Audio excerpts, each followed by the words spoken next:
If you look at an official maritime map of the South Pacific, this 800-acre block of rainforest is registered as Lataro Island. It has no municipal power grid, no paved highways, and no permanent population.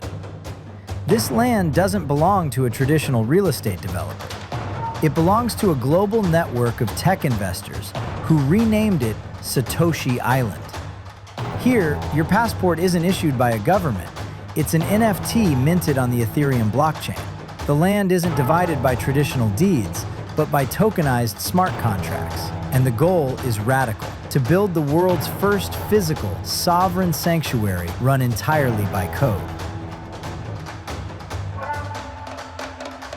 To understand how a group of crypto entrepreneurs can buy up development rights and attempt to delete traditional local law, you have to look at a bizarre historical anomaly known as a condominium. No, not the building, the legal framework. For nearly a century, this region was ruled jointly by Great Britain and France. It created a complex legal environment where two entirely different systems of law, currency, and courts existed on the exact same dirt. When Vanuatu gained independence in 1980, it returned all land to its indigenous custom owners. In Vanuatu, land cannot be sold permanently to foreigners. It is sacred. But it can be leased for 99 years. And in 2021, a multi-millionaire crypto enthusiast named Dennis Troyak and his team realized that if you lease an entire uninhabited island, the government doesn't care how you divide the internal ecosystem, as long as you pay the premium. With the master lease secured, the founders didn't build a resort. They built a decentralized application.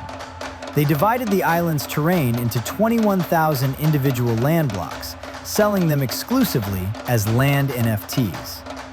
If you own the NFT, you own the exclusive right to develop that specific patch of physical earth. No property lawyers, no local council zoning meetings, and no physical signatures. A real estate transaction executed entirely by automated software. To live there, the founders designed modular, eco-friendly smart homes manufactured off-site and shipped in containers. But the masterstroke wasn't the houses, it was the governance. The island is designed to operate as a blockchain-based democracy. Instead of a local town hall or a mayor, community laws, infrastructure spending, and development rules are intended to be decided by token holders voting on the blockchain.